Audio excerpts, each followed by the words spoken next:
Le journal d'une infirmière sous le Covid-19, épisode 4, l'équipe Pirouette. 3 avril 2020. Retour en réanimation après 2 jours de repos. J'étais angoissée de revenir. Mais finalement, la journée a été plutôt calme. Les patients continuent d'être très graves, mais on commence à bien organiser nos journées. Un des patients dont je m'occupe est dans un état critique. Il a moins de 60 ans et n'a aucun antécédent, comme tous les autres. Quand je suis arrivée ce matin, il était en décubitus ventral. Mais sa sonde d'intubation fuyait, rendant la ventilation beaucoup moins efficace. Il a fallu rapidement le remettre sur le dos, puis changer la sonde d'intubation, ce qui n'a pas été facile. Le patient ne respirait toujours pas convenablement, malgré les hautes doses de sédation et les curares que nous lui injections. Nous avons donc dû lui administrer le NO, un gaz vasodilatateur, à l'aide d'une autre machine. Les médecins font tout pour le sauver. Je croise les doigts. Nous commençons à être en rupture de masques FFP2. Maximum 4 masques par personne par jour. Et ils sont périmés depuis 2013. Ça démange. Ils font mal au nez et ils sont trop épais pour respirer correctement. Nous n'avons plus beaucoup de surblouses. Il faut maintenant en utiliser une pour plusieurs patients. Ils envisagent même de les laver pour les réutiliser alors qu'elles sont jetables, c'est-à-dire qu'elles sont censées être jetées entre chaque patient.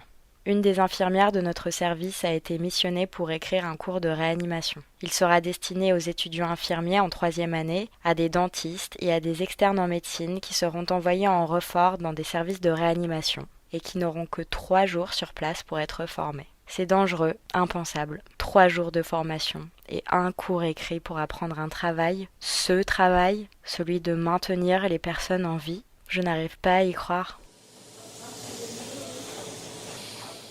4 avril 2020. Mon patient se dégrade. Beaucoup. Les médecins hésitent encore à le mettre sous ECMO. En attendant, on le met en décubitus ventral. Encore et encore. Tous les jours. Sa peau commence à en ressentir les effets. Il a des blessures sur les genoux et le visage. Il est œdémacié. Il est méconnaissable. Les gonflements de son visage vont s'estomper, mais les écorchures qu'il a sur le front, les joues et le menton laisseront probablement des cicatrices qui lui feront se remémorer cette période difficile. Je vois les sourires des médecins s'estomper quand il rentre dans sa chambre. Alors lui, il est vraiment très critique, mais il est jeune, on ne lâche rien. Alors on continue. Je prépare des tonnes de seringues pour prolonger son coma. Je mobilise son corps plusieurs fois par jour, une fois sur le dos, une fois sur le ventre, et on recommence. Je continue de lui prendre sa température qui, au bout de 10 jours chez nous, ne descend pas. Mon autre patient s'est aggravé. Hier, il était conscient, il respirait avec de l'oxygène, un gros débit, à plus de 50 litres par minute. Mais il était conscient. Sa femme a même eu l'autorisation de passer 30 minutes avec lui. Je l'ai rassuré en lui disant que son état était stable, qu'il fallait juste passer le cap de la maladie, continuer comme ça pendant encore quelques jours et qu'il serait sorti d'affaire. Mais quand je suis arrivée ce matin, il était dans le coma, les médecins l'avaient entubé dans la nuit. Il n'a pas tenu, il était littéralement à bout de souffle, il a demandé lui-même à être intubé, il se fatiguait trop. Alors les réanimateurs l'ont endormi et branché au respirateur. Je croise les doigts pour que son état s'améliore, que son état ne se dégrade pas, comme la quasi-totalité de nos patients.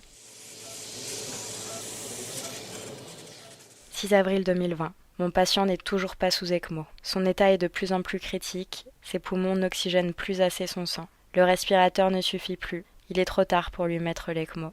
Et de toute façon, c'est une denrée rare en ce moment. Je regarde cet homme et j'essaye de ne pas trop penser à sa famille, à la vie qu'il menait. J'essaye de le considérer comme un patient seulement et pas comme une personne à part entière. Je mets cette barrière entre mes patients et moi pour tenir, pour garder le sourire, malgré les horreurs que l'on voit au quotidien. Et on le remet sur le ventre, encore une fois, en espérant que cette fois-ci, ça améliorera son état. Mais non, c'est de pire en pire. Ces manipulations fatiguent son corps et nous fatiguent nous.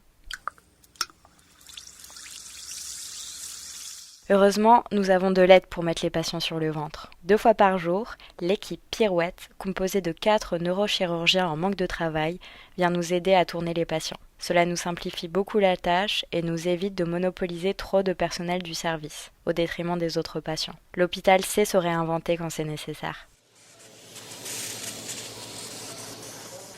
Il y a des bonnes et des mauvaises nouvelles. Une mère de famille sur le point de décéder, une autre dans le même état dont la famille a été durement touchée par le coronavirus. Mais nos 2 plus jeunes patients sont sur la bonne voie. L'un d'entre eux sortira sûrement de réanimation dans les jours qui suivent. Mon week-end en réanimation se termine et j'ai la boule au ventre. Je suis soulagée de pouvoir me reposer, mais je suis inquiète. Je me demande qui sera encore là quand je reviendrai dans 2 jours, qui aura survécu, qui sera rentré chez lui, qui n'aura pas eu la chance de se battre jusqu'au bout.